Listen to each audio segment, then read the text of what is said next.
Your galaxy is packed with worlds. Your telescopes have been listening for decades, and yet nothing. No confirmed alien signal, no obvious megastructures, just silence. In 2026, that silence is no longer a mystery you can shrug off. It's a clue. In this video, we're going to hit the Fermi Paradox with the latest exoplanet and telescope data and ask the real question, not where is everybody, but what's wiping out almost every civilization before it ever has a chance to light up the sky? And are we about to join them? But before we continue, please subscribe to the channel to give your support. Let's continue. Now, look at what you actually hear. For more than 60 years, radio telescopes have scanned the sky from a few hundred megahertz up into the gigahertz range, exactly where simple, efficient radio beacons would sit. You pick up pulsars, quasars, the hiss of the cosmic microwave background, radar leaks from your own planet, but not one signal that survives as a confirmed artificial transmission from another star. We are not talking about a lack of interesting blips. Programs like Breakthrough Listen have had candidates, including a narrowband signal called BLC-1 in 2020 that came from the direction of Proxima Centauri and looked promising for a while. Detailed checks showed it was just a weird form of human radio interference, not a technosignature. Over and over, the data says the same thing. Lots of physics, no aliens. So how bad is the mismatch between what you'd expect and what you actually see once you put rough numbers in? Take a simple Drake-style reasoning, but keep it in plain language. Start with those hundreds of billions of stars. Only a fraction are stable, long-lived stars like the Sun. Fine, cut it down by a factor of 10. Only a fraction of those have planets in the right temperature range for liquid water. Fine, cut by another factor of 10. Only some of those planets actually develop life. Cut again. Only some biospheres ever evolve complex multicellular organisms. Cut again. Only a slice of those produce tool-using intelligence, and only a slice of those ever build radio or electronics. You just multiplied a bunch of small fractions, so the final number is going to be much less than the original hundreds of billions. But it does not go to zero. Even if every step is brutally hard, you still end up with something like tens, maybe hundreds of technological civilizations spread across the Milky Way today. That is under pessimistic assumptions. Under more optimistic ones, the galaxy should be crawling with radio-loud species. Yet after decades of targeted and wide-field searches, the number of confirmed, repeatable alien signals is still zero. That is the paradox. The probability argument points to there should be plenty of them. The observation says we detect none. And that's still only talking about civilizations that stay roughly at home. The deeper problem appears when you ask a different question.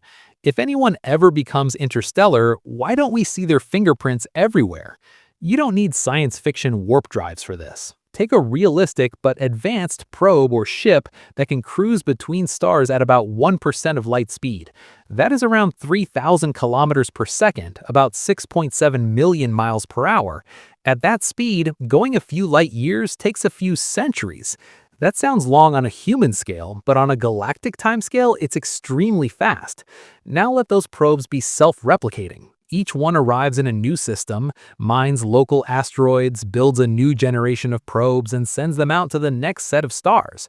The wavefront moves slowly, but it never really stops unless someone turns it off. When people run the numbers, even with long delays between hops, the time needed to spread through the entire Milky Way comes out around 10 to 100 million years. That is less than 1% of the more than 10 billion year history of the galaxy.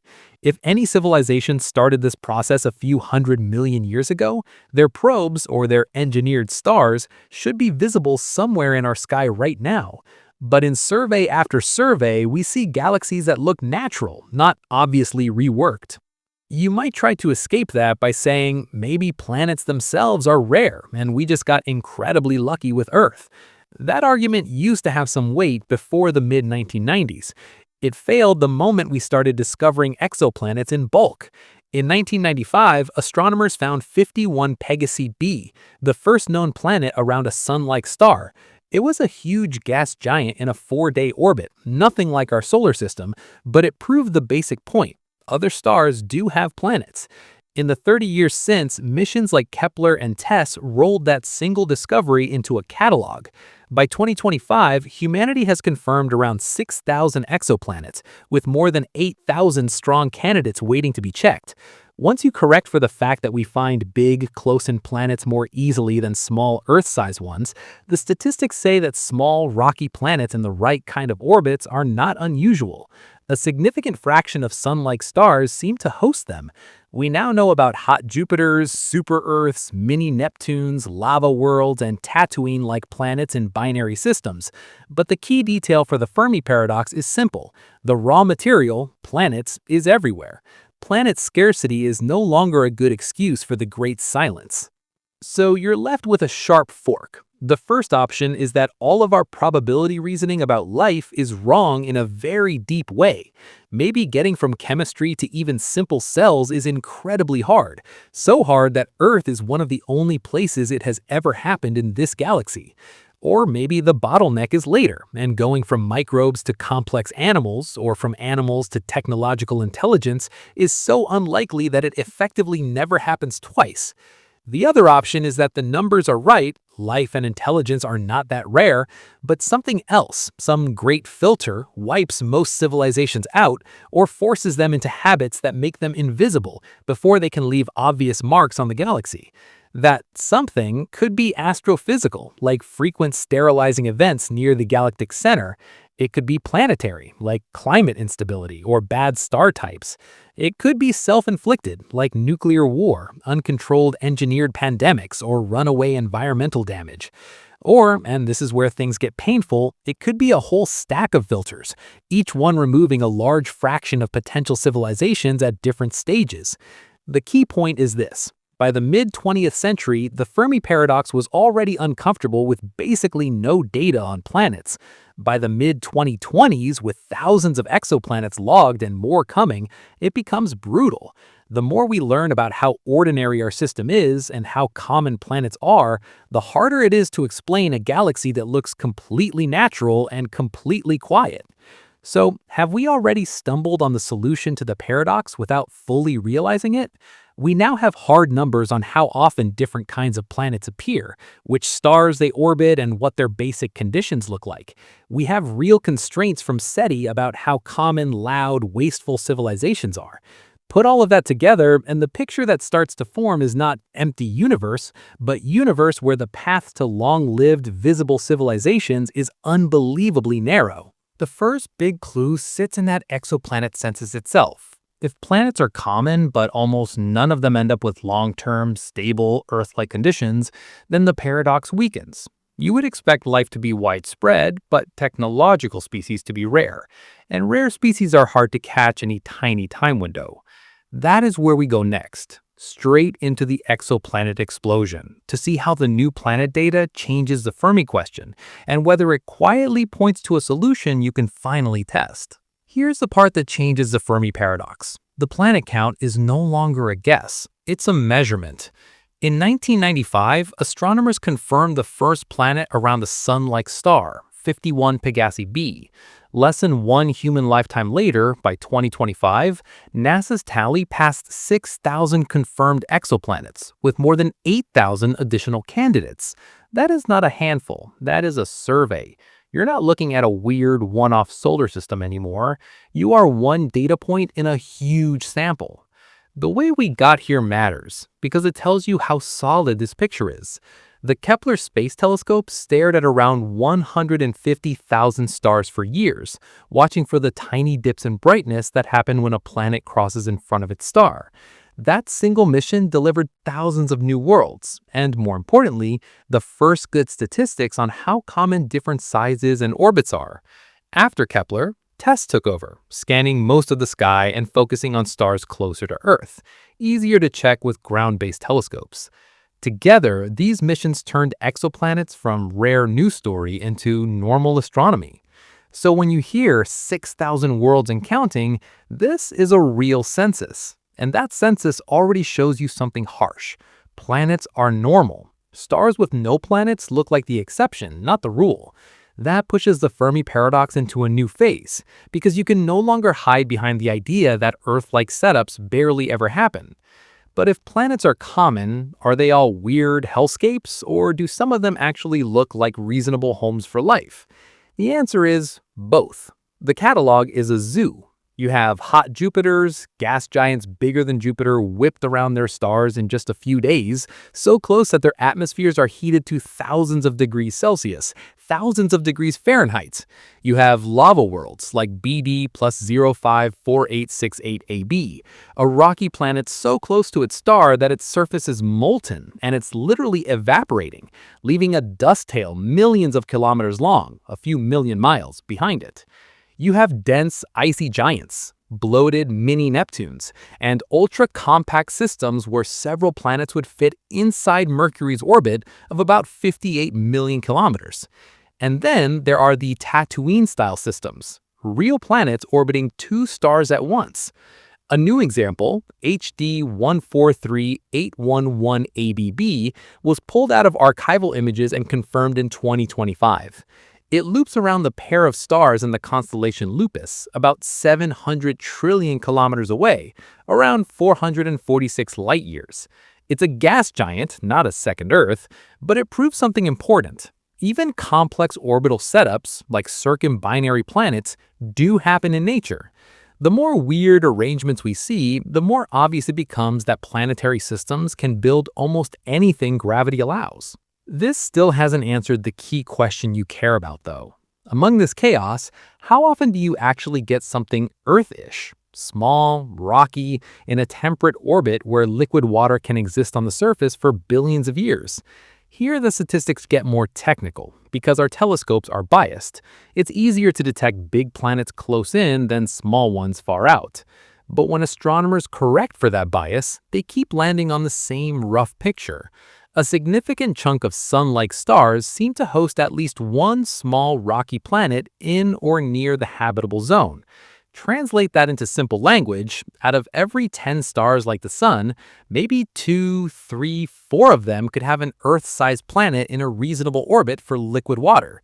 Even if you knock that way down and say it's only 1 in 10 across hundreds of billions of stars, you still get billions of potentially habitable worlds.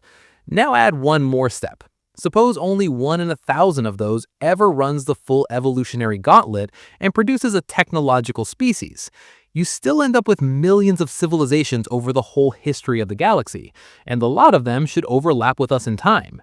You can already see the tension. Every time you try to be pessimistic with the biology, the raw number of targets pulls you back into we should not be alone territory. And the exoplanet census is only going to get stronger. Kepler and TESS were the first big sweeps. The next wave, including the Nancy Grace Roman Space Telescope, is designed from the start to be a machine for finding planets and mapping our galaxy. Roman uses a primary mirror about 2.4 meters across, roughly 8 feet, similar in size to the Hubble Space Telescope, but paired with a wide field instrument that can image patches of sky in infrared. It will use microlensing and transit methods together and is expected to add on the order of 100,000 more exoplanets, many of them at distances up to tens of thousands of light years. That is like upgrading from surveying your neighborhood to surveying half the city at once with sharper glasses.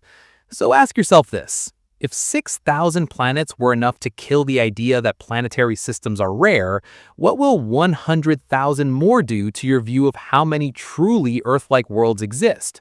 As Roman and other missions fill in the statistics, the uncertainties on how many temperate rocky planets are out there will shrink.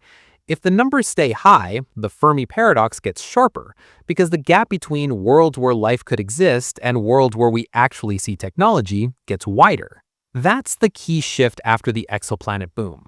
The main question of Fermi is no longer, are planets rare? The data answers that cleanly. No, planets are standard equipment on stars. The missing ingredient has to live somewhere else, in the chemistry of life's origin, in the difficulty of evolving complex bodies and big brains, in the stability of planetary climates over billions of years, or in the behavior of civilizations once they get industrial technology. And that pushes you into a more uncomfortable frame, because now you're not allowed to blame the cosmos for being empty. You have to start asking which parts of the path from simple chemistry to a long-lived, spacefaring civilization are almost impossible or almost self-destructive. To pin that down, you need to leave pure astronomy and look at our own planet's history in detail, how long life took to beat each milestone, and how close we might already be to the edge of what is even possible here. How much of the Fermi Paradox is just bad galactic real estate? When you zoom out from your solar system to the full Milky Way, you're not floating in some random spot, you're sitting in a specific band that may be one of the only places complex life can hang around for billions of years. This idea is called the galactic habitable zone. Near the center of the galaxy, stars are packed much closer together. Supernova rates are higher, radiation from the central black hole is stronger.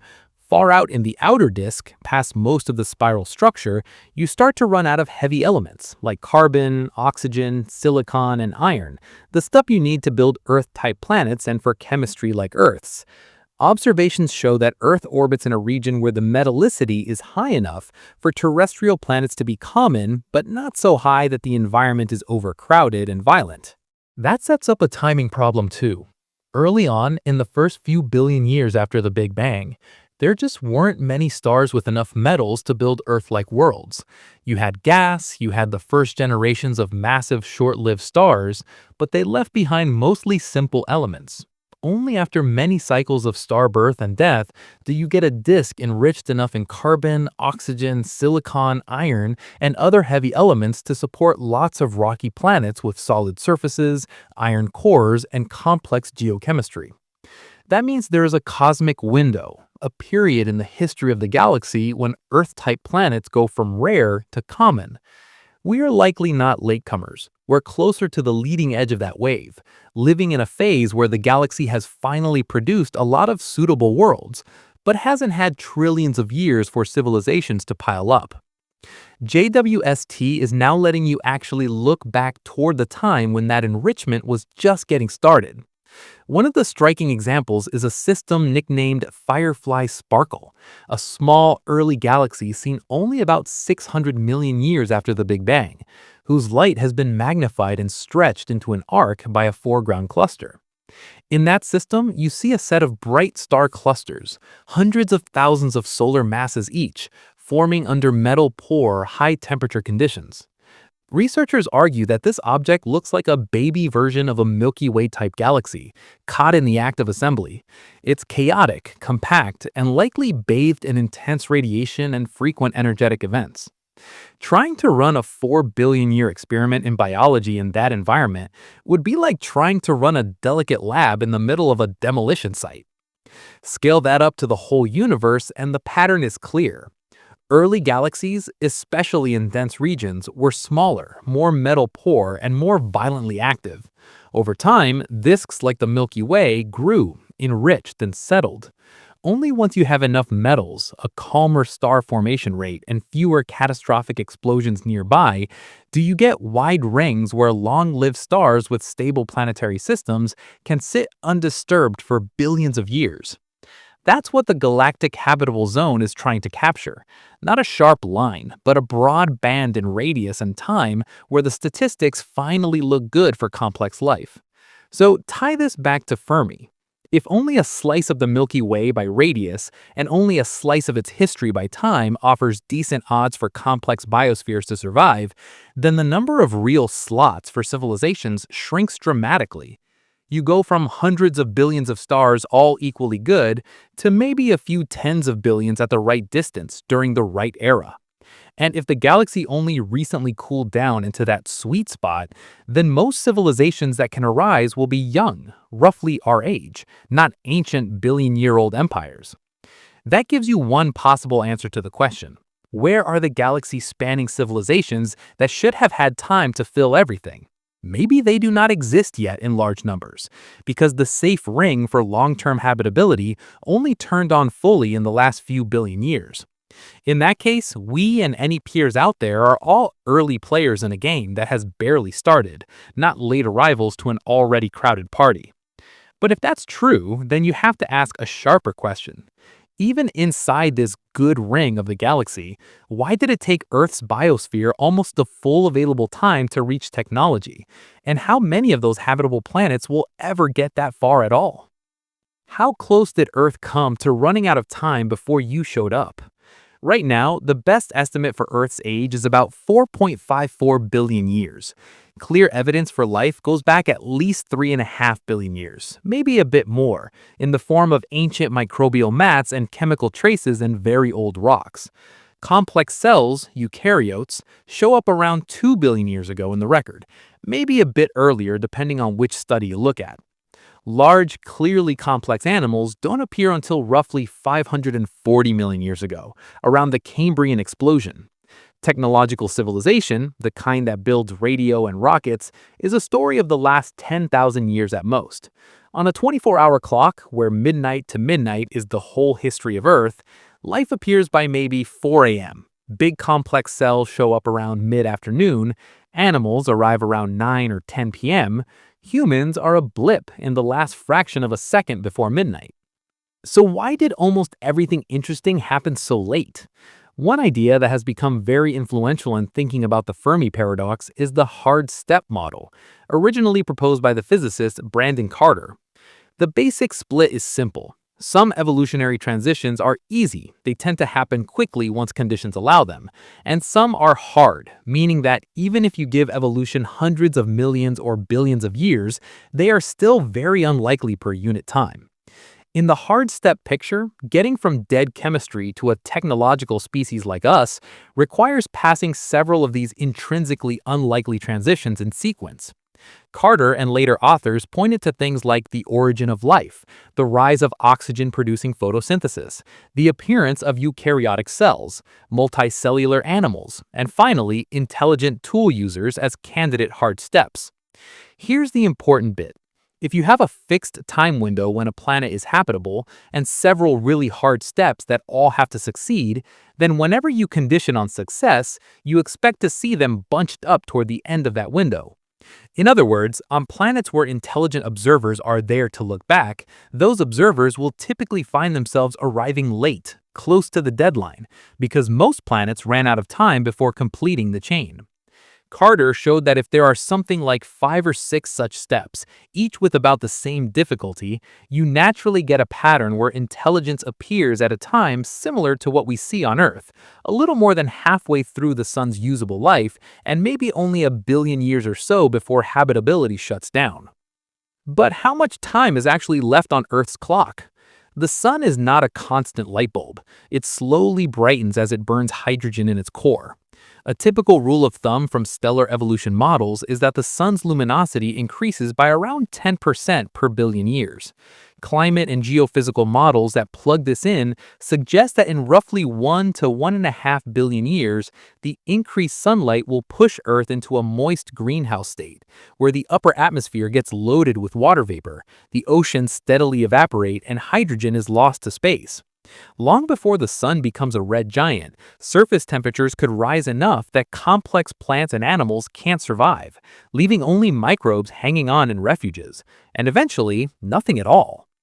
Put that next to the timeline you just heard. Complex animals show up about 500 million years ago. We might have, order of magnitude, something like a billion to maybe 1.5 billion years of habitability left for complex life, depending on details of CO2 cycles and plate tectonics. That means the entire window for big, land-based, complex ecosystems on Earth that can host technological civilizations is maybe 1.5 to 2 billion years wide, tops. We are only a few hundred million years into that window, and we reached radios and rockets almost immediately once one lineage evolved big brains and hands. From the sun's point of view, that technological phase is a tiny, late flash in a long, slow brightening.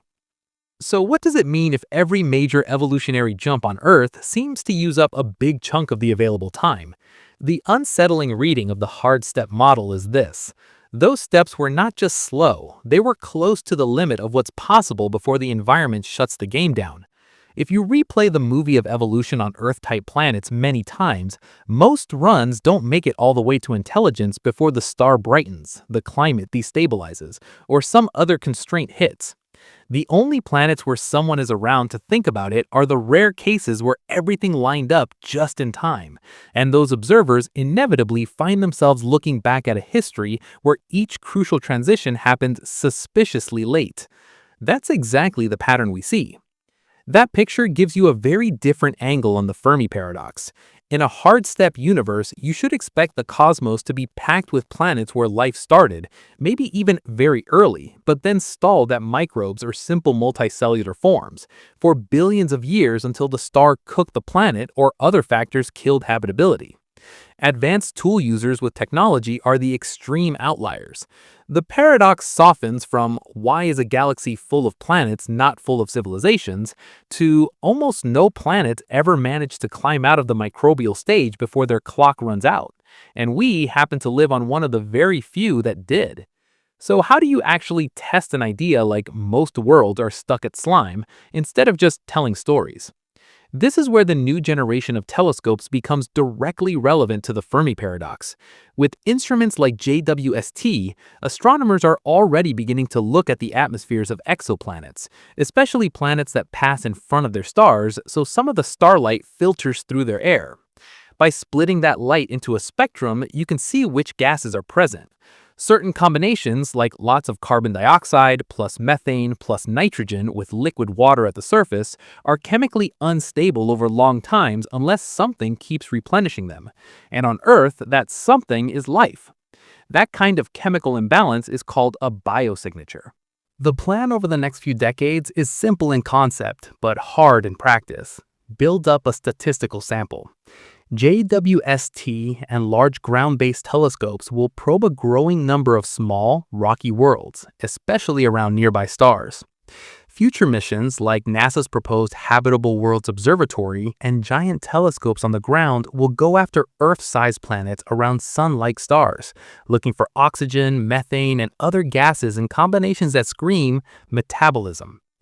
At the same time, people are thinking about technosignatures, atmospheric signs of technology, like nitrogen dioxide from heavy industry or artificial refrigerants, that would be very hard to produce without a technological civilization. Now, connect that back to the hard step story. If we survey dozens or hundreds of nearby Earth-like planets over the coming century, and we find that a fair fraction have clear biosignatures, but none show convincing technosignatures, that's exactly what a hard-step universe would look like. Life is common. Microbes and maybe simple multicellular life show up a lot. But jumping from that into something that can rewire a planet and broadcast across space almost never happens. The data would be telling you that the main solution to the Fermi paradox is not that planets are rare or that galaxies are too violent, but that evolution has to thread an incredibly narrow needle to get from chemistry to radio telescopes before the star's slow brightening slams the door. And there's a personal consequence buried in that. If Earth really is one of the rare worlds that managed to sprint through all the hard steps just before the deadline, then we are not just one civilization among many. We are sitting near the edge of what has ever been possible in this galaxy. That makes our survival problem a lot sharper, because blowing it now doesn't just add one more failed world to a crowded list. It may erase one of the very few chances the Milky Way ever had to light up with long-term, visible intelligence. If that's the kind of universe we live in, you have to ask an even harder question. Even on planets that beat the evolutionary odds, how many of them orbit stars that are fundamentally bad news for long-lived civilizations? How bad is it that most stars in the galaxy are nothing like the Sun, but we based our optimism on the Sun anyway? When you zoom out and look at the Milky Way statistically, small red stars, M-dwarfs, are the ruling class. They're cooler and dimmer than the Sun, but there are a lot of them, probably around 70% of all stars in the galaxy. Astronomers love them because their low light makes it easier to spot planets crossing in front. The catch is, for a planet to get enough warmth from one of these stars, it has to orbit very close in, just a few million kilometers away instead of Earth's 150 million kilometers, a few million miles instead of 93 million miles. That means years on those planets last days or weeks, not 365 days. At that distance, gravity does something important. It tidally locks the planet. One side always faces the star, one side always faces away, just like the moon always shows the same face to Earth. NASA climate work on M-dwarf habitable zones has highlighted this. Close-in planets around these stars are very likely to be locked. The day side can be permanently lit and hot, the night side permanently dark and cold. In theory, with a thick enough atmosphere and maybe oceans, winds, and currents could move heat around and keep things moderate. In practice, that balance is delicate, and it depends on whether the planet can even hold on to an atmosphere in the first place. So the next question is obvious. If you park a planet that close to a red dwarf, what does the star actually do to it over billions of years?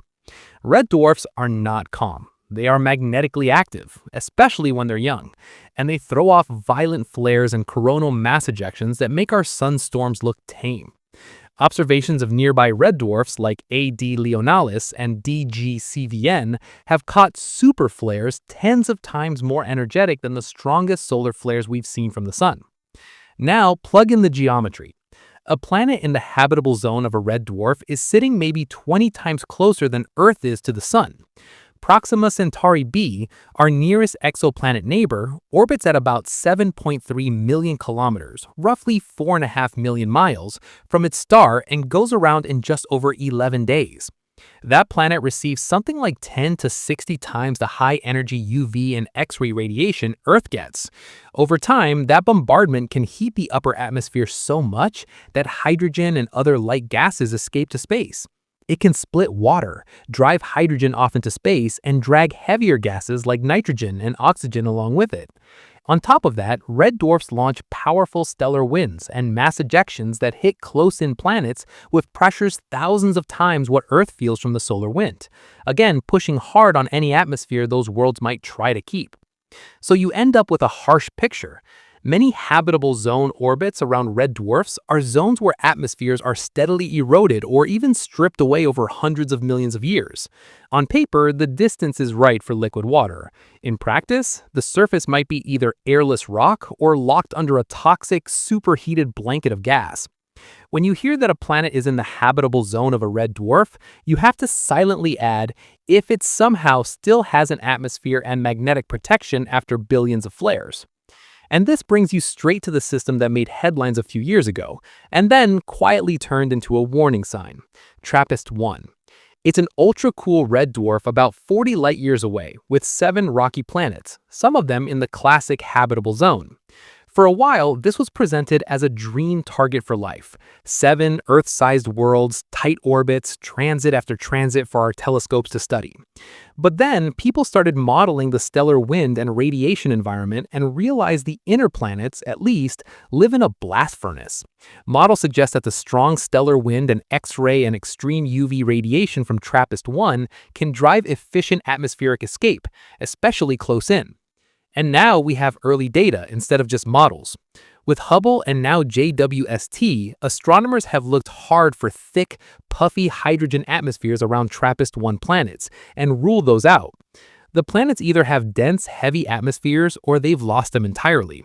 Even more sobering, first JWST measurements indicate that at least one of the innermost planets looks consistent with an airless baked rock. New work on TRAPPIST-1's flares argues that the star probably stripped a lot of atmosphere from the inner worlds, with maybe only some of the outer planets able to hang on to thin air. So that forces you to rethink all those optimistic habitable zone counts from the last decade. Kepler and other surveys told us that small, rocky planets in the habitable zones of red dwarfs are common. For a while, that sounded like free real estate for life. But if most of those planets are tidally locked, bombarded with hard radiation, and sitting in front of stars that erupt with super flares and planet-sterilizing storms, then that habitable label becomes misleading. The zone where liquid water could exist is not the zone where a stable, long-term biosphere can survive. This flips the Fermi Paradox in a very specific way. The original argument quietly assumed that any star with a planet in its habitable zone should count as a decent candidate for life. But the majority of those stars are red dwarfs, and the more we learn, the more they look like bad bets for long-lived, stable surface-dwelling civilizations. If most of your habitable zone planets are actually either airless or intermittently sterilized, then your earlier estimates for the number of life-friendly worlds were not just off by a little, they might be off by orders of magnitude.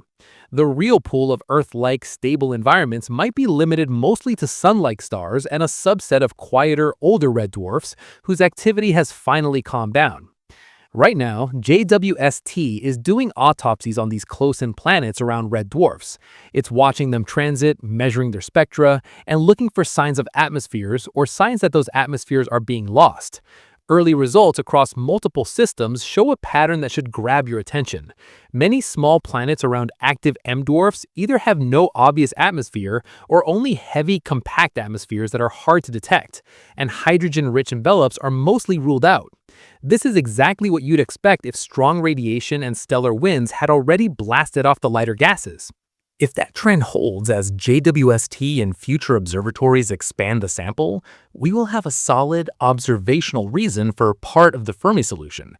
We simply counted potentially habitable targets wrong.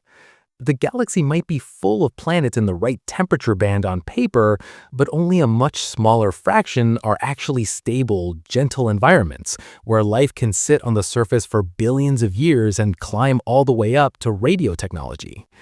And that raises the next tension-raising question. Even on planets that dodge red dwarf flares and keep their atmospheres, what if they're buried under so much ocean that civilization never gets a foothold at all? How much of the Fermi Paradox is hiding at the bottom of an ocean that never ends? Right now, one of the most interesting clues is a world called K2-18b. It's about 8.5 times the mass of Earth, bigger than our planet but smaller than Neptune, and it probably has a deep global ocean under a hydrogen-rich atmosphere. JWST has actually measured its air. In 2023, teams using Webb reported clear signs of carbon-bearing molecules, including methane and carbon dioxide, and a lack of ammonia, which fits the idea of a Hycean planet, a water world under a hydrogen blanket. Follow-up work has even reported potential biosignature gases like dimethyl sulfide and dimethyl disulfide, molecules that on Earth are made by marine life, though that claim is still under heavy debate and needs more data. Hycean just means hydrogen ocean, a class of sub-Neptune planets where you have a deep liquid water layer topped by a hydrogen-rich atmosphere.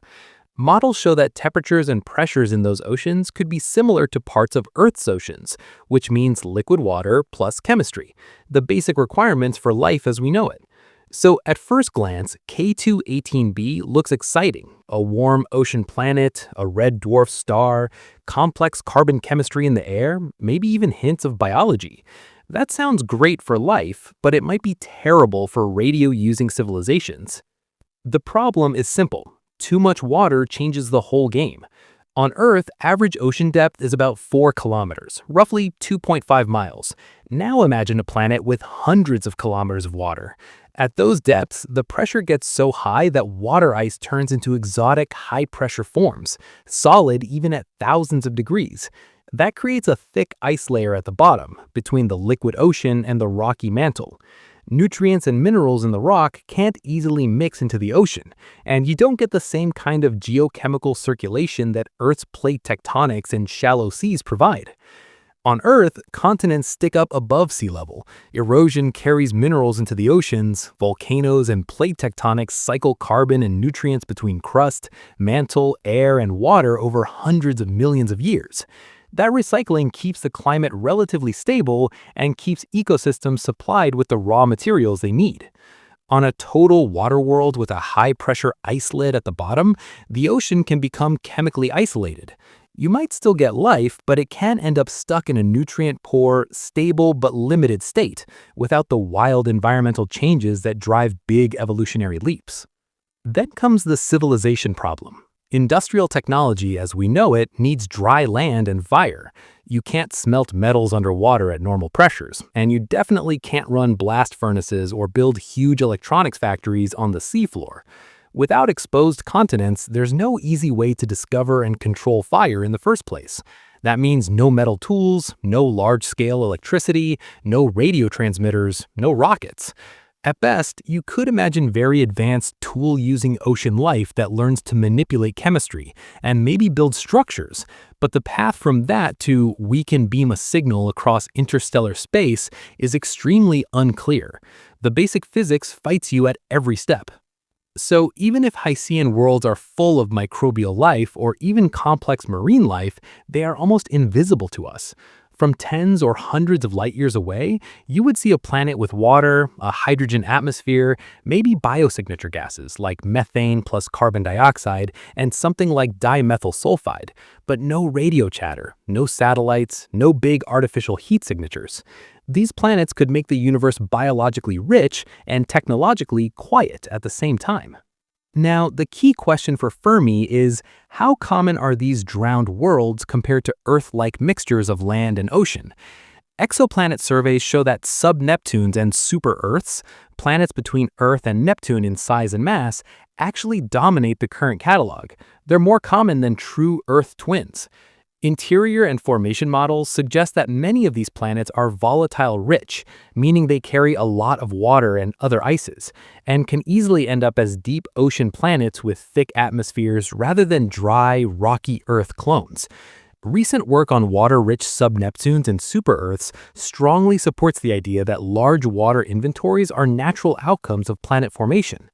So if that's true, then having Earth's particular balance, modest oceans, big continents, active plate tectonics, may not be the default. It may be a special case in a huge family of outcomes where most planets are either too dry, too gassy, or completely flooded.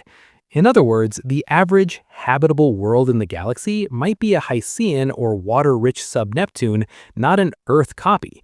Those worlds could host long-lived oceans, chemistry, maybe even biospheres, but they might almost never host technological civilizations that can talk to the stars. Put the pieces together and you get a very quiet solution to part of the Fermi Paradox. Life-friendly chemistry, liquid water, and stable temperatures might be common. Microbial oceans under hydrogen atmospheres might be common, but the specific geological and physical setup needed to get from ocean microbes to radio telescopes, exposed land, accessible metals, plate tectonics, long-term climate stability might be rare. A universe full of Hycean worlds gives you a galaxy that's biologically active but radio silent. And that picture is not pure speculation anymore. It's driven by real demographics and real spectra from JWST. K218b is not Earth 2.0. It's a prototype for a class of planets that could be everywhere. If most of them end up as drowned worlds, then your earlier guess about how many planets could host technological species was too high by a large factor. That doesn't solve the paradox on its own, but it knocks out another big chunk of the "why aren't they here" expectation. But even if you dodge red dwarf flares and you dodge being buried under a 1,000-kilometer ocean, your planet still sits in a cosmic shooting gallery. Supernovae, asteroid impacts, and wild climate swings can reset your biosphere over and over before they ever build a single radio antenna. How many times can a planet take a beating and still make it all the way to a technological civilization? On Earth, you know at least one of those hits very well, the Chicxulub impact, about 66 million years ago, when a roughly 10-kilometer, 6-mile asteroid slammed into what's now the Yucatan in Mexico. It carved out a crater about 180 to 200 kilometers wide, threw rock and vapor around the planet, drove tsunamis that wrapped the globe, and triggered a mass extinction that wiped out most non-avian dinosaurs. That rock was moving at tens of kilometers per second, tens of thousands of miles per hour, and released energy far beyond the entire global nuclear arsenal. Yet life bounced back, and tens of millions of years later, you're here talking about it. That is survival, but it's also luck. Shift the impact rate or the timing a bit, and complex life might never get long enough between disasters to stabilize it all. Now, scale up from rocks to exploding stars. A core collapse supernova is the death of a massive star, releasing more energy in a few seconds than Sun will emit in its entire 10-year billion lifetime. A recent study argued that to really devastate a complex biosphere, you probably need one of these to go off within about 25 light years, roughly 240 trillion kilometers. At that range, high-energy radiation and cosmic rays would chew up the upper atmosphere and destroy a big chunk of the ozone layer, letting hard UV pour onto the surface for years. That doesn't guarantee total sterilization, but it would hammer land ecosystems and push many species over the edge. Gamma-ray bursts are worse. They're rarer, but they're focused beams rather than spherical flashes. Modeling work from NASA and others show that a long-duration GRB aimed at a planet from thousands of light years away could still dump enough gamma radiation into the atmosphere to make large amounts of nitrogen oxides, which then destroy ozone faster than it can recover. For a while after a hit like that, the planet would sit under a UV floodlight. Near the galaxy center, where massive stars are more common and star formation is higher, these events should be more frequent. So you get big chunks of the galaxy where any developing biosphere keeps getting chopped down right when it's starting to get interesting. And even if you dodge the explosions, your own planet can still try to kill you in slow motion. Geological evidence says snowball Earth events have happened at least twice during the Cryogenian period around 700 million years ago. In those episodes, ice advanced to low latitudes, maybe all the way to the equator, with the oceans under thick ice and only tiny refuges left for life. On the flip side, before some of these freezes, there's evidence for super warm greenhouse climates, with tropical temperatures in places that are now near the poles. So Earth has not been gently stable. It's run through deep freezes and hot spikes that could easily have reset evolution back to hardy microbes if conditions had gone a bit further. Think about what that does to the evolution of intelligence. If your planet keeps slamming into snowball states where the surface is mostly ice and photosynthesis almost stops, or hothouse states where the tropics are lethal and only a few zones remain habitable, then complex ecosystems get wiped back to generalists over and over.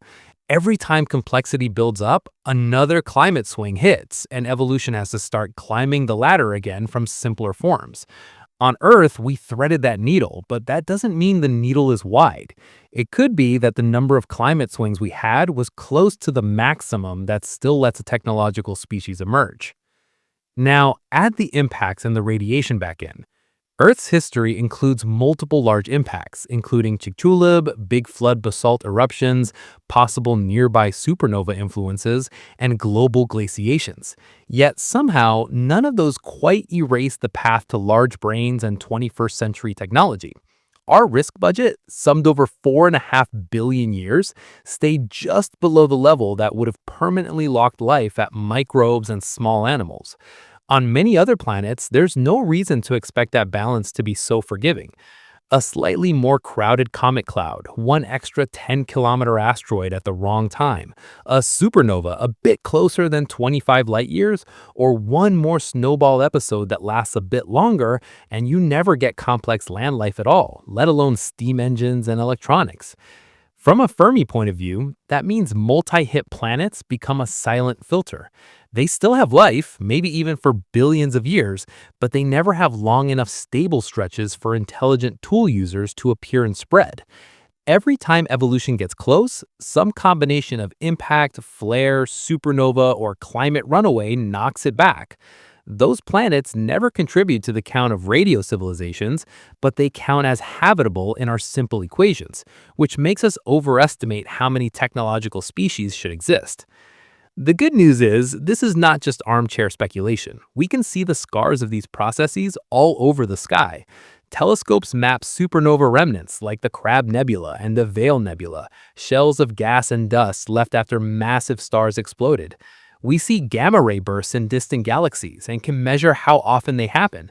In our own solar system, we map large impact basins on the Moon, Mars, and Mercury, and we study the buried structure of Chicxulub under Mexico. As our surveys of the Milky Way get better, we're starting to piece together where supernovae are most common, how dense the local comet clouds are in different regions, and how often young stars throw tantrums that would be lethal to nearby planets. As that hazard map improves, we may find that big parts of the Milky Way are basically off-limits for Earth-style evolution over billion-year timescales. Too many nearby supernovae, too many gamma-ray sources, too many giant impacts stirred up by crowded stellar neighborhoods. If that's true, then our own relatively quiet history is not typical, it's lucky. That would turn planetary and galactic disaster rates into a concrete part of the Fermi solution, grounded in observed astrophysics, not just in sociology or philosophy. But say a planet does get lucky on all those fronts. Calm star, reasonable impact rate, no killer supernova in the neighborhood, climate just wild enough to drive evolution but not wild enough to erase it. That still only gets you to intelligent life, not to an enduring, galaxy-visible civilization.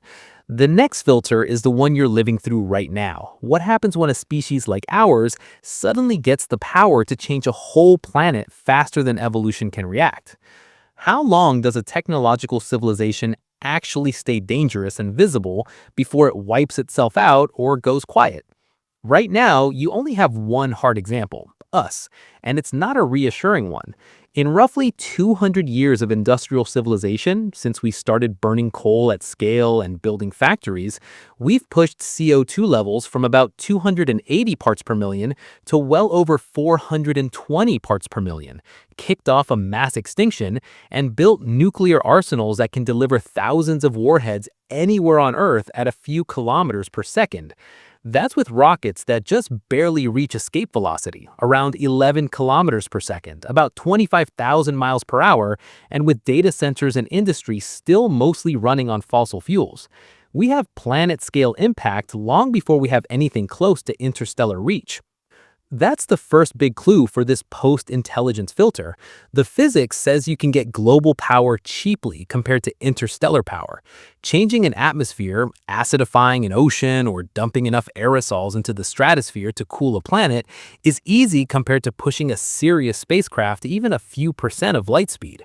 So you should expect most young technological species to hit "we can break our planet" before we can reliably colonize other star systems. So you expect most young technological species to hit "we can break our planet" long before they get to reliably colonize other star systems. So that creates a dangerous window where a civilization is strong enough to cause irreversible damage, but not yet strong or wise enough to manage that power safely over hundreds of thousands of years. Now look at this through thermodynamics and complexity. A high-tech society is basically a giant machine that moves energy around. You pull energy from sources, fossil fuels, nuclear, solar, whatever, and you use it to run factories, farms, transportation, data networks. The more advanced you get, the bigger those energy flows have to be. That means more waste heat, more mining, more land use, more ways to stress the biosphere. On top of that, to keep everything running, you depend on long, fragile supply chains, rare minerals, stable climates, and global cooperation. As systems like this grow, they naturally become more fragile. There are more links that can fail. A small resource shock or a pandemic might only hit you for a decade or two, and then you bounce back. But some failure modes aren't like that. A full-scale nuclear war could put enough dust and soot into the upper atmosphere to trigger a nuclear winter, crashing agriculture worldwide. Runaway climate change could destabilize ice sheets, change ocean currents, and push large parts of the planet into heat stress zones where humans and many animals can't function outside without heavy protection. Those aren't "we had a recession" events. They're civilization falls apart and may not recover for millions of years events. Now, connect this to technosignatures, the things we're actually trying to see when we search for aliens. Radio leakage, big radar systems, high-powered beacons, and huge wasteful energy use are all loud, but they may be temporary. If a typical technological civilization only stays in a loud, wasteful, radio-bright phase for 10,000 to 100,000 years, that's nothing compared to a galaxy that has been around for more than 10 billion years. Even if there have been a million such civilizations over the Milky Way's history, the chance that two of them are blasting radio in the same narrow time window and can hear each other is small. Most of the time, most places are quiet. Our own planet already shows how this looks from the outside. From orbit, we can see our industrial footprint clearly in CO2, nitrogen oxides from combustion, chlorofluorocarbons, plastics in the oceans, city lights on the night side. From tens of light years away, with a big enough telescope, aliens could detect some of those things as spectral lines in our atmosphere and as weird night side glows. But that signal is a spike, not a constant background. It ramps up over a few centuries, might last a few tens of thousands of years at most, and then either drops because we collapse or flattens out and gets quieter because we become efficient and low impact. If most civilizations follow a similar pattern, burn bright, change their air, broadcast a lot, then either crash or deliberately go low power, the galaxy would look exactly the way it does now. You'd see mostly natural spectra, with maybe rare, brief anomalies if you had super sensitive instruments and perfect timing. There would be no permanent hiss of alien radio, no guaranteed Dyson sphere glow in every other galaxy. The technosignature background would be a sparse scattering of short-lived flares in time, not a steady roar. That turns the Fermi Paradox into something personal. Maybe the reason we don't see galaxy-spanning empires is not that they're impossible. It's that almost nobody gets through the early industrial phase without either destroying their own support systems or locking themselves into a long dark age where no large-scale technology is possible. We tend to imagine that once a species invents radios and rockets, it's on a one-way path to the stars. The data from our own history doesn't support that. It says you can build global kill switches before you build interstellar escape hatches. So when you look up at a quiet sky, one interpretation is hopeful. Maybe we're among the first. The galaxy will fill later. Another interpretation is a warning label. Maybe the silence is the sum of a million failed experiments in managing planetary scale power. If that's right, the key question stops being, where is everybody, and becomes, can we avoid becoming just one more short-lived spike in the data? Because even if the early filters are brutal, red dwarfs, drowned worlds, killer impacts, they're not the one we control. The one in front of us now is. And to know how seriously to take that, you need to ask, given what we've actually looked for so far, how much can we really say about who else is out there? How much does the great silence actually tell you once you look at what we've really checked? Radio SETI has been running in some form since the late 1950s, starting with single-frequency, narrow-band searches at facilities like Green Bank, and scaling up to modern programs like Breakthrough Listen that scan billions of channels across gigahertz-wide bands. Over the last decade, Breakthrough Listen alone has surveyed more than 1,000 nearby stars, between about 1 and 11 gigahertz, plus targets from the TESS Exoplanet catalog, and even nearby galaxies, without finding a confirmed technosignature. That doesn't mean no aliens, but it does put real limits on how common very powerful, always-on radio transmitters are in our part of the galaxy. The basic idea is simple. Our telescopes look for very narrow band signals, much sharper in frequency than natural astrophysical noise. Those are exactly what you'd build if you wanted an efficient beacon that stands out from the background. Early SETI experiments could only watch small chunks of spectrum at once. Modern backends look at billions of tiny channels across a gigahertz or more, and they do it while tracking the Doppler drift you'd expect from a signal coming from a rotating, orbiting planet. When you aim this kind of search at hundreds of nearby sun-like stars and see nothing that survives all the checks, you can say, in plain language, loud isotropic megawatt to gigawatt beacons beaming all the time are not common around nearby stars. The closest we've come to a "this might be it" moment in recent years was BLC-1. In 2019, Breakthrough Listen observed Proxima Centauri with the Parkes Mooneyang radio telescope in Australia. In that data, the team found a narrow-band signal near 982 MHz that persisted for several hours and seemed to come from the direction of Proxima.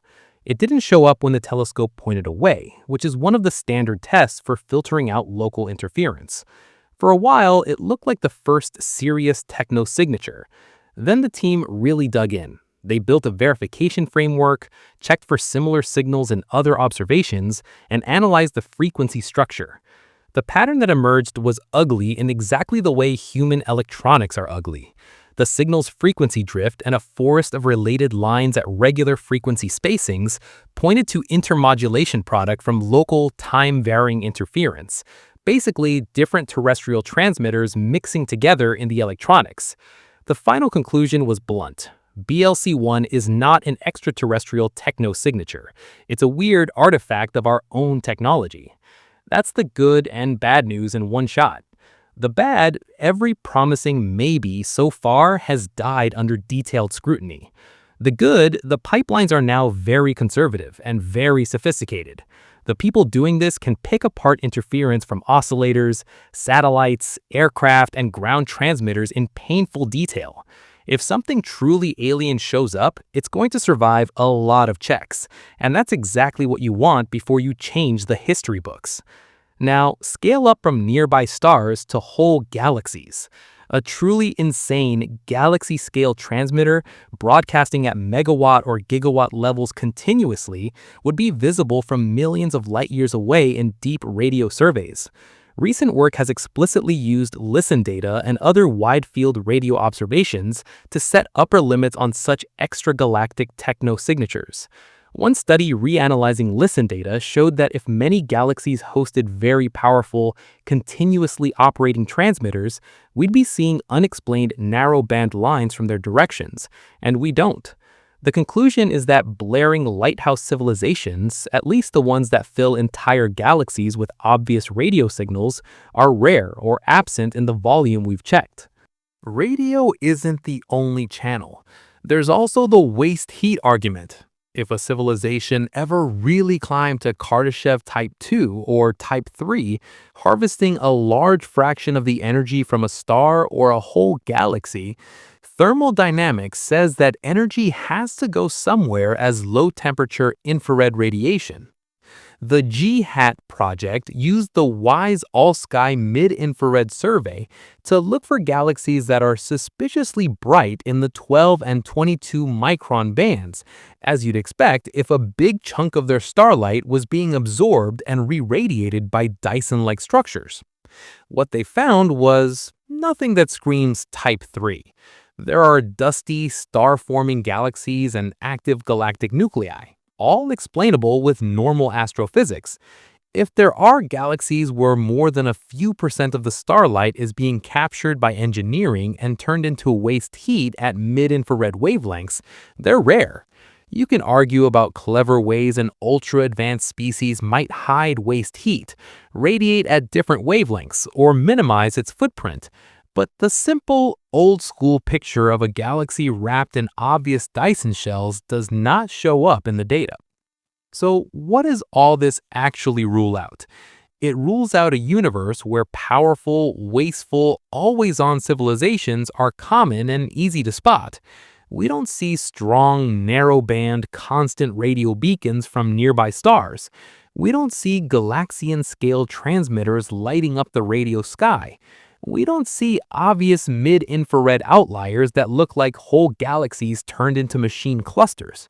Within the parts of parameter space we've looked at, certain frequencies, certain sensitivities, certain types of signal, the loudest, most extravagant options are strongly constrained. But there's a lot it doesn't rule out. It doesn't rule out quiet civilizations that keep their total power use modest and efficient, radiating at levels that blend into normal starlight and planetary heat. It doesn't rule out narrow beams that sweep specific targets and have simply never hit Earth while our receivers were on. It doesn't rule out optical lasers, neutrino beacons, or other exotic channels we barely search. And it certainly doesn't rule out societies that move into virtual worlds, cool, dark orbits, or slow, low-energy lifestyles that naturally produce almost no detectable signature at interstellar distances. So the fair summary is not, we've checked and nobody's there. The fair summary is, we've checked for big, dumb, very energetic civilizations that shout constantly in ways we know how to see, and they seem to be rare. For the Fermi Paradox, that's already a big clue. It says that if the galaxy is full of technological species, most of them are either short-lived, very quiet, or both.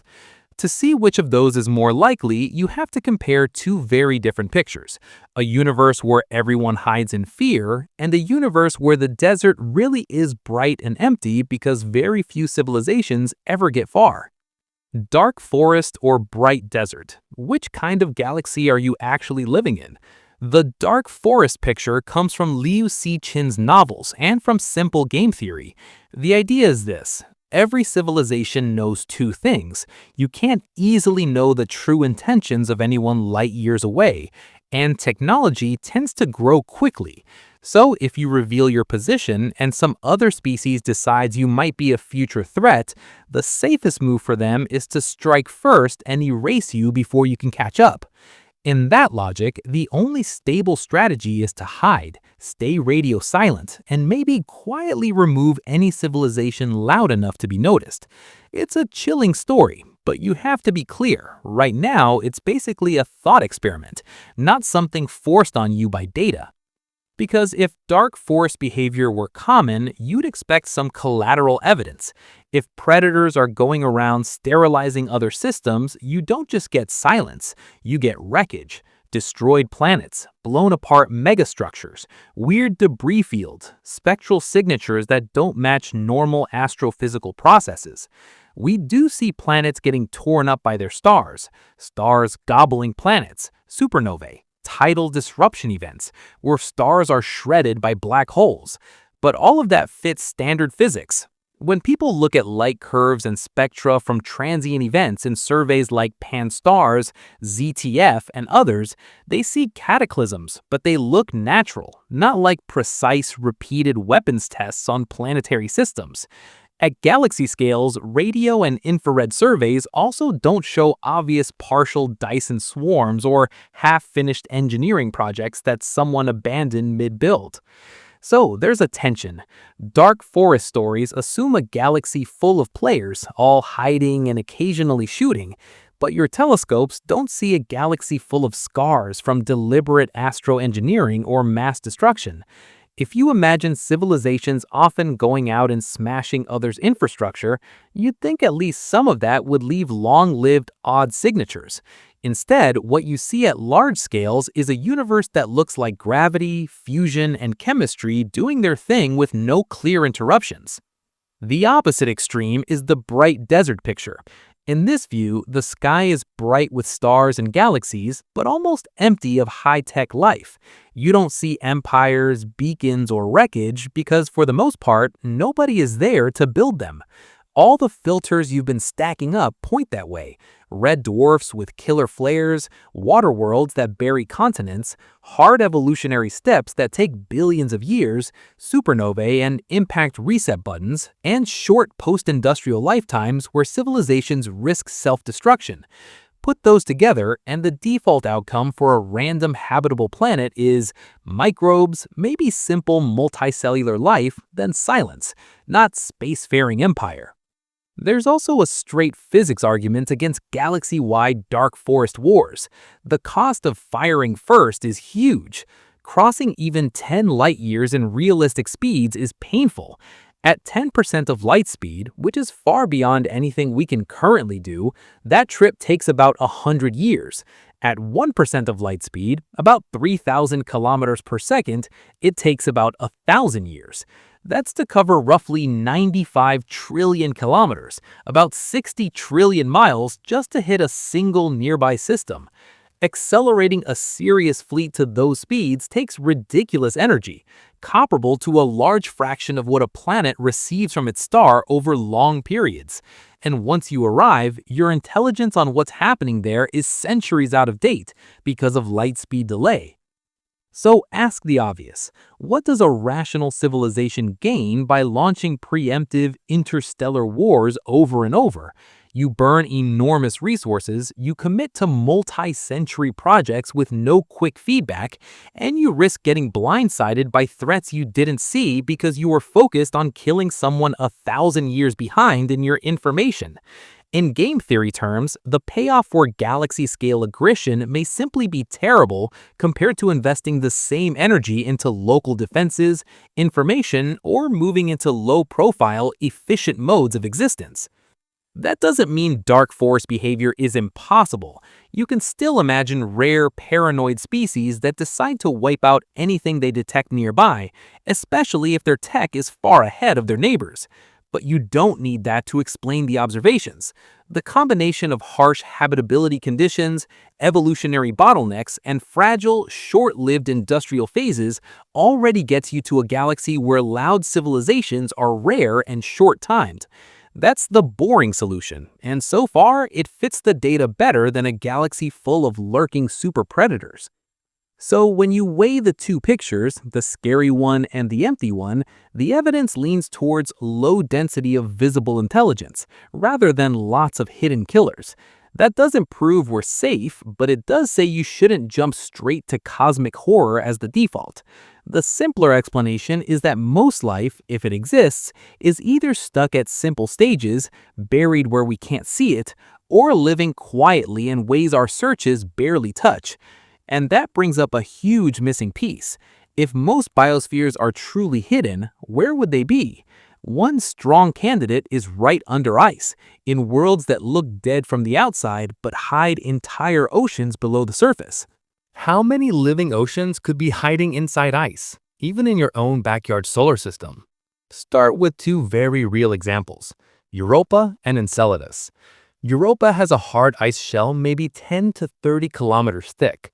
Under that, models and gravity data point to a global liquid water ocean, roughly 100 kilometers deep, 2 to 3 times the total volume of Earth's oceans, even though Europa itself is much smaller than Earth.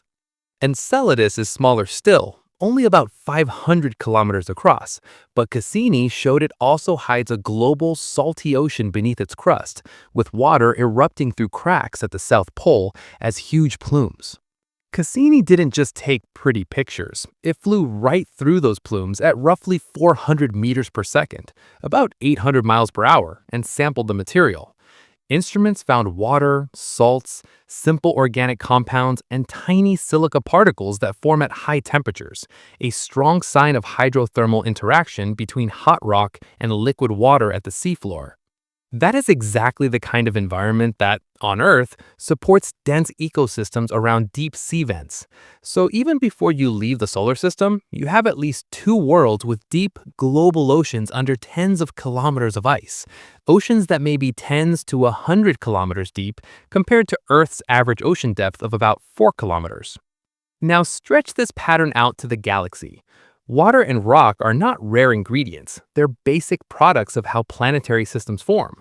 Beyond the snow line in a system, where it's cold enough for water to freeze, you naturally get icy moons, dwarf planets, and comet-like bodies. Your own system has a whole collection: Europa, Enceladus, Ganymede, Callisto, Titan, possibly Triton, and others.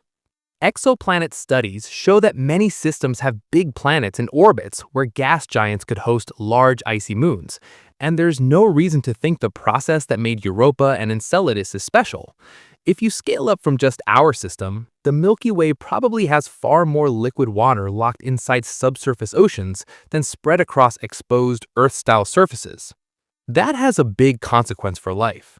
On these ice worlds, sunlight at the surface is almost irrelevant. Life, if it exists, would run on chemical gradients. On Earth, deep-sea vent communities get their energy from reactions between hot, mineral-rich fluids and cold seawater, not from photosynthesis. Microbes tap into redox reactions, turning hydrogen, methane, and other compounds into energy. The Cassini detection of molecular hydrogen in Enceladus's plume is exactly the kind of chemical imbalance that could power such metabolisms. The important point for Fermi is that all of this can happen without ever touching starlight directly. The biosphere is sealed under kilometers of ice. There's no sky, no stars, no easy way to build fire, metal tools, or electronics. Even if such worlds are teeming with microbes, or even complex organisms adapted to dark oceans, they have no straightforward path to telescopes, radios, or rockets. From light years away, an ice shell looks like a cold, airless ball. The ocean underneath does not change the spectrum of reflected sunlight or the bulk atmosphere in a way that screams life to our current instruments. That leads to a sobering possibility. The quiet majority of biospheres in the galaxy might be trapped under ice. If subsurface ocean worlds are common and Earth-like exposed ocean planets are rare, then most life will sit in global underground seas that never invent radio or never alter their atmosphere enough for us to see obvious biosignatures. These worlds don't solve the Fermi Paradox because they do not create spacefaring civilizations that then disappear. They redefine the question. It stops being, where is everybody, in an absolute sense, and becomes, where is everybody we can actually detect with light and radio? To move this from theory to data, you need to go and look inside at least one of these oceans up close. That is exactly what missions now on the way or on the drawing board are designed to do. Europa Clipper launched in 2024 and is on a multi-year trajectory to the Jupiter system. Its job is to fly past Europa dozens of times, mapping the thickness and structure of the ice shell, probing the ocean with magnetometers and radar, and sampling the space environment for any trace of material venting from the surface. The whole mission is tuned to one core question: how habitable is Europa's subsurface ocean? For Enceladus, Cassini has already done the first pass, but there are multiple mission concepts on the table to go back, including orbiters and landers that would repeatedly fly through the plumes or touch down near the South Pole to taste fresh fallout. The Enceladus Life Finder concept and follow-ons like multi-lander studies are designed to look for complex organics, amino acids, and other direct biosignatures in the plume grains and gases, and to nail down the chemistry and energy sources in the ocean. Here's the key connection. If we find life in one of these subsurface seas in our own system, even simple microbial life, that result doesn't just say life can exist here. It says, given rock, water, and the right conditions, life appears easily enough that it pops up twice in one random planetary system. Given how common icy moons and dwarf planets should be, that would strongly push you towards a galaxy full of buried biospheres as the default case. At the same time, it would also underline how rare our own situation is, a world where life not only emerged, but reached the surface and built a technological civilization that can change its atmosphere and send probes into space. So the more likely it becomes that life in dark oceans is common, the stronger one part of the Fermi answer gets. Most life is fundamentally radio silent. That doesn't make the universe less interesting, it makes it harder. It means that even in a galaxy buzzing with metabolism under ice, the number of species that ever talk to the stars is still tiny. And even if some of those do reach spaceflight, there's still one more big practical question. How fast, if at all, can they spread across a galaxy this big without hitting the wall of engineering and logistics we talked about earlier? How much of the Fermi paradox vanishes if you just stop pretending colonizing a galaxy is easy? The classic calculation goes like this.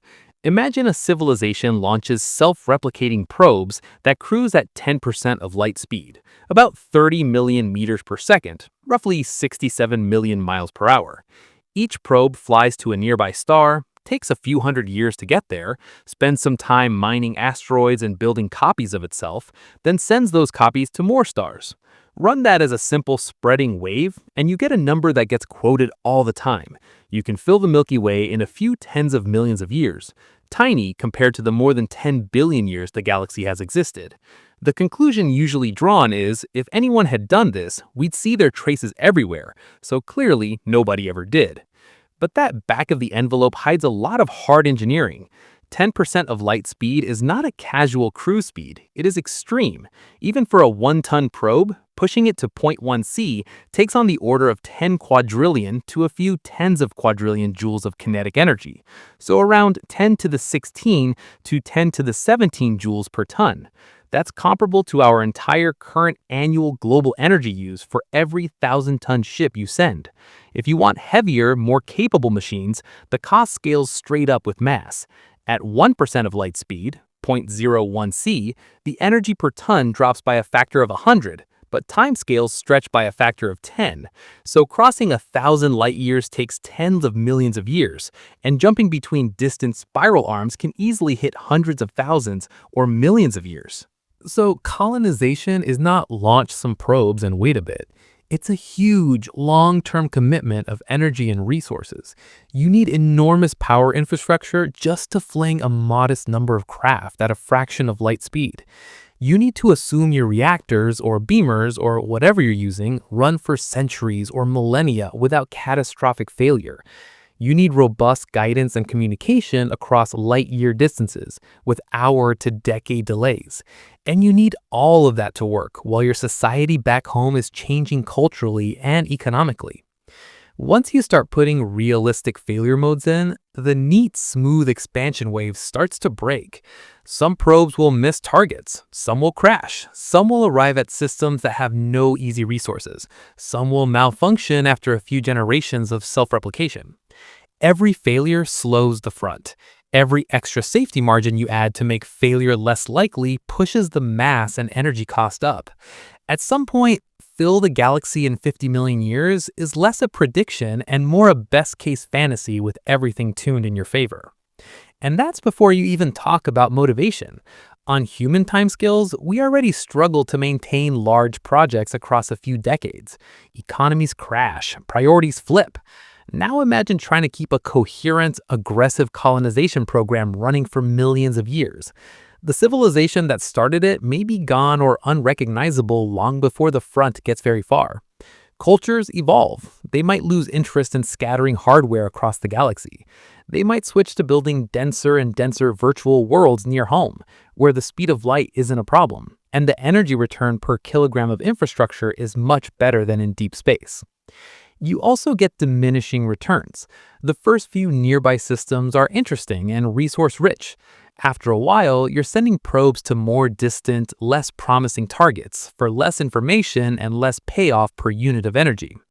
Each new outpost has to build its own infrastructure from scratch or stay in contact with home over longer and longer light time delays. After a few costly failures and a few thousand years of trying, an otherwise rational society might just stop and decide that pushing further doesn't justify the cost. If you put all of this together, the picture that emerges is not a clean, spherical colonization front inexorably sweeping across the Milky Way. It's messy. You get bubbles. A civilization might send probes out a few hundred or a few thousand light years, build a cluster of settled systems, then stall. Another one might do the same somewhere else. Some bubbles overlap, some don't, some die off, some shrink as colonies fail. In that scenario, it's perfectly possible for there to be pockets of interstellar activity scattered through the galaxy, and for us to simply not be inside one of them, or even near one. From Earth's point of view, that still looks like an empty galaxy. Our telescopes see natural stars and gas because any engineered structures are too far away or too small scale to stand out. If some other species built a little empire 10 or 20,000 light years from here and then stopped, their hardware would be effectively invisible to us unless they were deliberately beaming enormous power in our direction, which we already know they aren't, at least not in the bands we've checked. So one big chunk of the Fermi "they should be everywhere" argument collapses when you stop assuming ultra-fast, perfectly reliable, eternally motivated expansion. Colonization at realistic speeds, with realistic energy budgets and realistic failure rates, is a multi-million-year logistics nightmare, not a quick sweep. If the average technological civilization has a loud phase of 10,000 to 100,000 years and a colonization push that might last a few million years at most before stalling or changing purpose, then full galaxy saturation is not guaranteed. It becomes just one possible outcome among many, and maybe not the most likely. Seen that way, the paradox turns into an engineering question, not an iron law. Given real physics, real energy costs, and real sociology, maybe they just haven't reached this part of the galaxy yet. Maybe they tried and quit, or maybe they never saw a good reason to start. That doesn't make us safe, and it doesn't prove we're alone.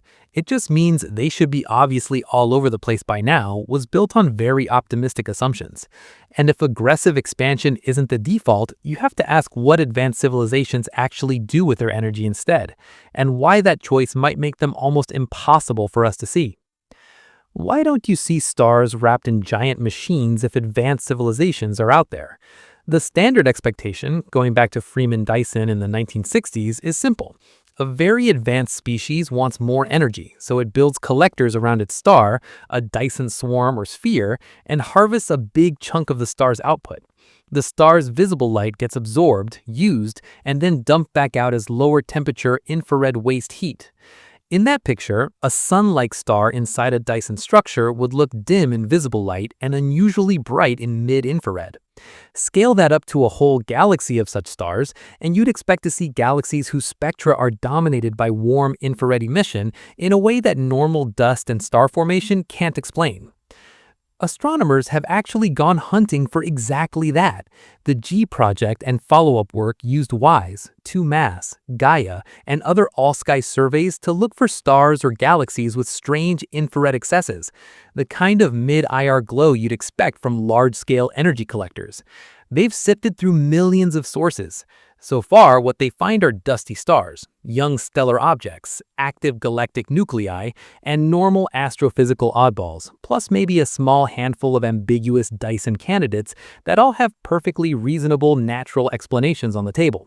Nothing looks like a clear, full Dyson sphere, and nothing looks like a whole galaxy that has had most of its starlight converted into waste heat by a Type 3 civilization. So maybe the assumption baked into the Dyson sphere expectation is just wrong. It assumes that more advanced means use as much energy as possible. But physics gives civilizations another axis to optimize on, not just total power, but efficiency. The thermodynamic limit on computing, Landauer's principle, says each irreversible operation must dump a tiny bit of heat. Reversible computing, where you design logic so that operations can in principle run backwards, lets you push energy use per operation arbitrarily low if you're willing to run at low temperatures and slow speeds. Current research in reversible and adiabatic computing on Earth is already driven by the need to cut energy use and heat in data centers and future AI hardware. Extrapolate that a few thousand or million years, and advanced society might treat visible megastructures and big waste heat signatures as signs of immaturity, not success. The older and smarter they are, the more they shrink their thermodynamic footprint. Then there's the question of where you put that efficient infrastructure. Starlight is convenient for a young species like us because we live on a planet bathing in it. But if your main goal becomes computation, not agriculture, you might pick very different environments. White dwarfs, low-mass red dwarfs, or even free-floating habitats in the cold outer parts of a system all offer low background temperatures and long, stable time spans.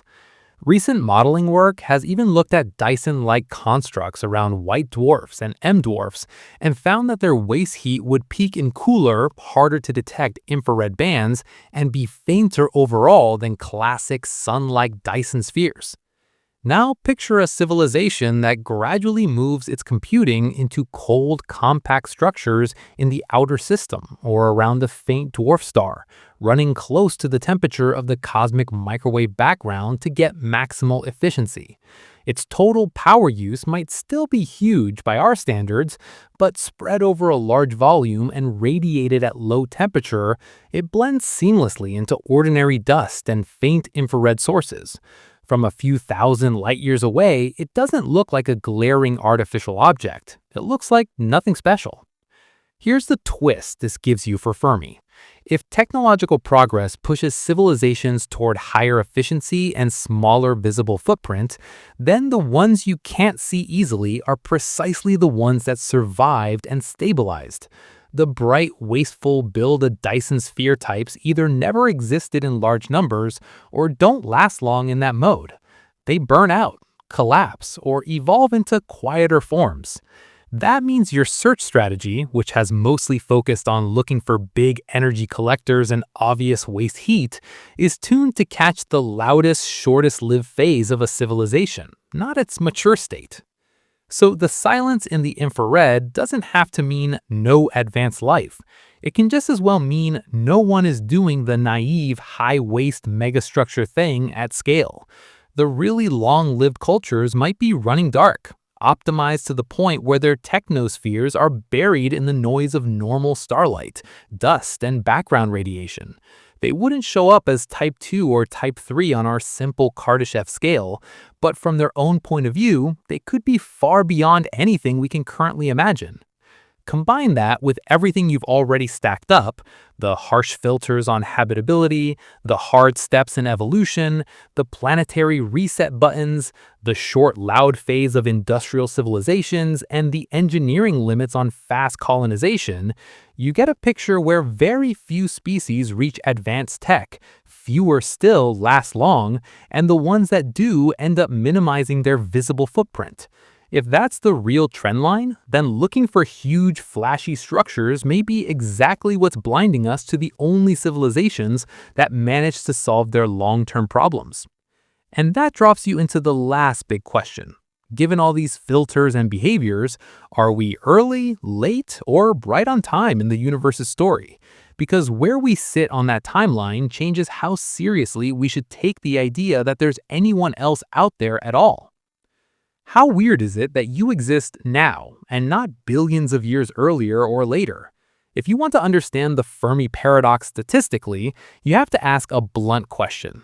Are we early, late, or somewhere in the middle for when intelligent life is most likely to appear in the universe? First, the raw star formation history. Observations of galaxies across cosmic time show that the universe was much more active in the past. The star formation rate density ramped up, peaked around 8 to 10 billion years ago at redshift about 2, and has dropped by roughly an order of magnitude over the last 10 billion years. Recent Euclid and Herschel data back this up, showing that galaxies today are cooler, less dusty, and forming far fewer new stars than they did at that peak. On that plot, the Sun, formed 4.6 billion years ago, sits after the peak, but not crazy late. A lot of stars older than the Sun exist, and a lot younger. But more stars earlier does not automatically mean more life earlier. You also have to fold in metallicity, stellar lifetimes, and actual habitability. Early on, before multiple generations of supernovae, the universe was metal poor, short on the heavy elements you need for rocky planets. Over time, each round of star birth and death enriched the gas with carbon, oxygen, silicon, iron, so the real window for Earth-like planets only starts in a big way after a few billion years of this recycling. Then look at how long different stars live. The Sun, a G-type star, has a main sequence lifetime of about 10 billion years. Low-mass red dwarfs, M-type stars, can live orders of magnitude longer. Because they burn hydrogen slowly and are fully convective, they can keep fusing for up to trillions of years, up to 10 trillion years for the smallest red dwarfs in standard models. That is roughly 1,000 times the Sun's lifetime. If planets around at least some of those red dwarfs can be habitable once the stars calm down magnetically, then most of the universe's habitable eras are still ahead, not behind. Astrophysicist Avi Loeb and colleagues ran this argument explicitly. They looked at when habitable planets form around different star types and how long they stay habitable, then asked, over the full lifetime of the universe, when is life most likely to appear? Their answer was sharp. Unless habitability around low-mass stars is strongly suppressed, the peak probability for life is around small 0.1 solar mass red dwarfs roughly 10 trillion years from now. Other analyses that combine hard steps evolution models with cosmic star formation rates reach similar conclusions. More than 99% of advanced life, if it ever arises, would do so after the present epoch, not before. Translate that into plain language, if red dwarf planets can host life, we are ridiculously early. Using the party analogy, we're the people who showed up in the first few minutes of a 24-hour event that will run for trillions of years. In that picture, you should not expect ancient billion-year-old empires to be everywhere already. The universe simply hasn't had its main wave of civilizations yet. Right now is the quiet pre-rush hour phase, a trickle of early attempts, not the main crowd. If that early view is right, it changes how you read the Fermi Paradox. The standard framing quietly assumes that our epoch is typical, so if technological life were at all common, you'd see lots of it by now. But if most habitable time lies in the future, the correct baseline is, of course, it's mostly empty now. The main burst of intelligent life, if it ever happens, comes later, around long-lived stars that will still be shining when every sun-like star has burned out or boiled its planets. We're part of a small, early set of test runs. You can actually start to test pieces of this with exoplanet demographics. We already know that planet occurrence depends on host star metallicity and type. Giant planets are more common around metal-rich stars, and recent work shows that close-in small planets and super-Earths are more frequent around newer, metal-rich, thin-disk stars than around older, metal-poor, thick-disk stars. Newer studies go further and look at how planet occurrence varies with both metallicity and age. The broad trend is that richer chemistry and certain parts of the disk produce more planets. As we build bigger samples and get better ages for host stars, we'll be able to ask more pointed questions. Do Earth-sized planets in temperate orbits show up more often around stars slightly older than the Sun, slightly younger, or around lower mass K and early M dwarfs that will outlive the Sun by huge factors? If the sweet spot for Earth-like climates and long-term stability turns out to be around stars that are only now starting to dominate the habitable planet population, that pushes the typical time for civilizations even further into the future. So you end up with a very different framing. Instead of the universe had plenty of time, so where is everybody? You get we're very early in a universe that will keep making and hosting habitable worlds for trillions of years. In that scenario, the silence isn't paradoxical. It's what you'd expect at the start of a very long process. Civilizations like ours are rare right now, but could be common much later, when red dwarfs have settled down, when metallicities are high but radiation environments calmer, and when the cumulative odds of beating all the filters are better. That doesn't magically solve the Great Silence, but it drains some of the urgency from the paradox. It suggests that part of the answer might simply be timing bias. We're overestimating how representative our moment is. For Fermi, that means the right question may not be why is the galaxy empty now, but given all the filters we've stacked and the cosmic timeline, how narrow is the path from basic chemistry to a long-lived, visible civilization at this early stage? And that brings you to the last step, putting everything together. Because none of these effects alone is a silver bullet. But if you stack them, harsh stars, drowned worlds, hard evolutionary steps, planetary reset buttons, fragile tech phases, slow expansion, inward-turning advanced cultures, and an early cosmic epoch, you start to get something that does look like a full answer to Fermi. So after all this, are we actually any closer to an answer, or did we just collect a bunch of scary trivia about space? Look at what you've walked through. One by one, each idea sounds nice but not enough. Red dwarfs with killer flares. Okay, that knocks out a lot of stars, but there are still sun-like systems. Drowned Hycean waterworlds. Fine, but Earth isn't one. Hard steps in evolution, sure, but we did make it. Planetary reset buttons, yet somehow we survived ours. Short tech lifetimes, but the galaxy has a lot of time to work with. Slow colonization, but tens of millions of years still sounds short compared to 10 billion. Inward-turning, efficient civilizations. Maybe, but that feels like a guess. Being early in cosmic history. Maybe, but not obviously early enough to explain total silence. The key move is to stop asking which single idea solves Fermi, and start asking what happens when you stack them. You don't need one brutal filter that kills 99.99999% of civilizations by itself. You can have 10 filters that each knock out 90% at different stages. Multiply enough of those together and almost nobody gets through from rock and gas to stable, visible interstellar society. On paper, the galaxy is huge and full of stars.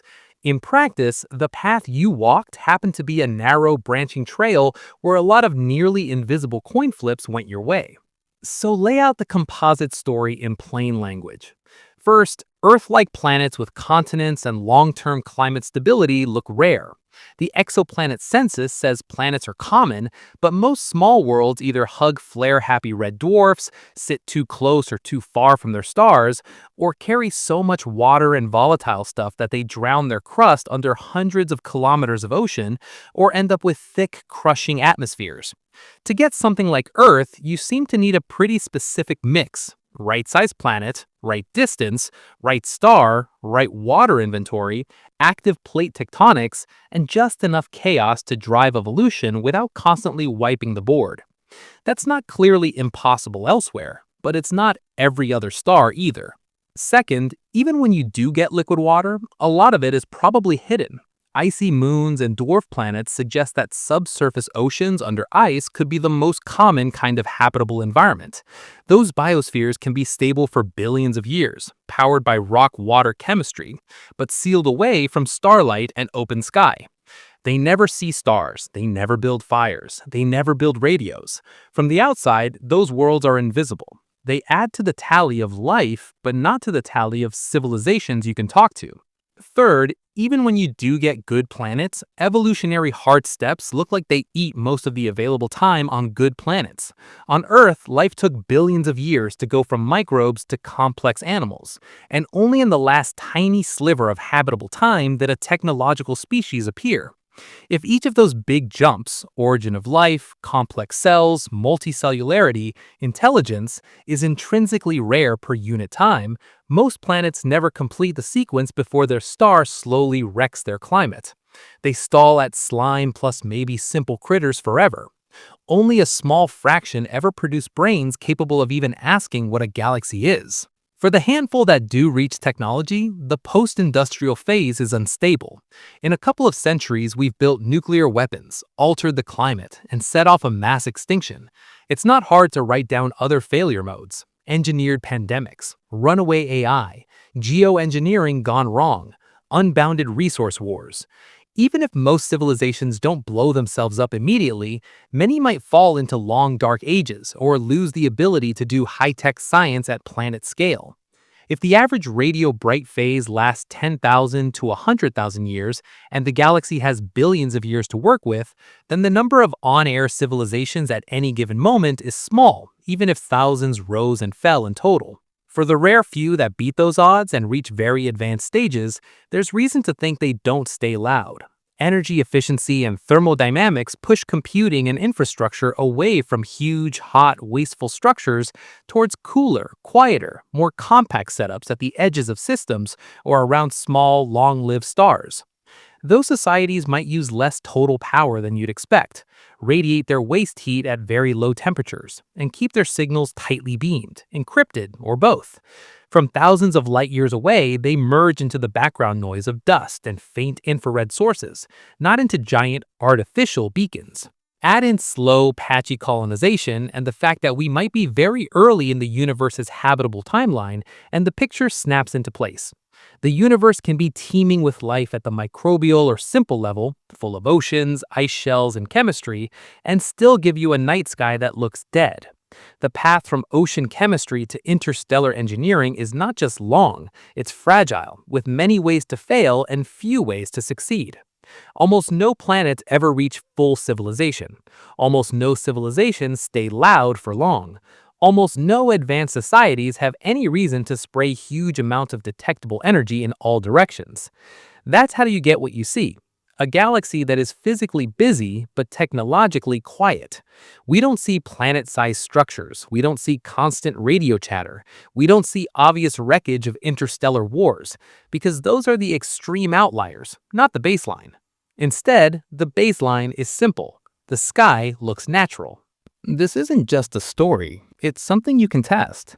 Over the next decade and beyond, JWST and the Nancy Grace Roman Space Telescope will keep measuring atmospheres of small planets and Hycean worlds, checking how often you see clear biosignature gases versus clear signs of technological tampering.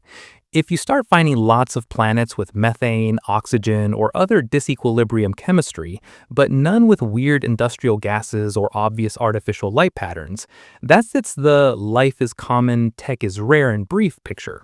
SETI is slowly moving beyond classic narrowband radio into a fast optical pulses, wideband radio, mid-infrared transients, and more exotic technosignatures.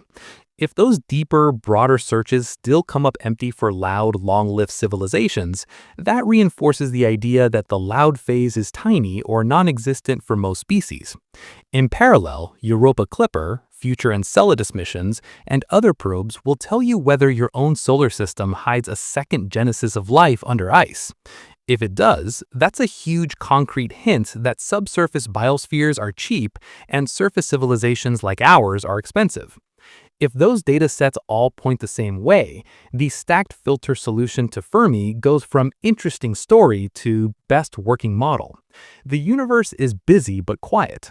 Life emerges easily when conditions are right, but the full ladder to stable, visible interstellar civilizations is so narrow that almost nobody climbs it, and the few who do end up lowering their signatures instead of raising them. That leaves you with one last uncomfortable possibility. Maybe we are not just rare, maybe we are one of the filters. Not because we block others, but because what we do next decides whether this part of the galaxy ever hosts a long-lived technological society at all. If the stacked filters picture is even roughly right, then we are standing in a tiny, precarious gap between billions of dead ends, one of the vanishingly few species that has made it this far in a mostly quiet galaxy. In that case, the Fermi Paradox stops being a puzzle about aliens and becomes a mirror. The question is no longer, where is everybody? It's, will we join the long list of worlds that almost made it, or will we be the first to push through and stay visible? Whether the Milky Way stays silent or eventually lights up with signals depends a lot less on what's out there and a lot more on what we decide to do here. This video is for educational or entertainment purposes only, and information provided in the video may be incorrect. If you enjoyed the video, consider subscribing to the channel and like the video.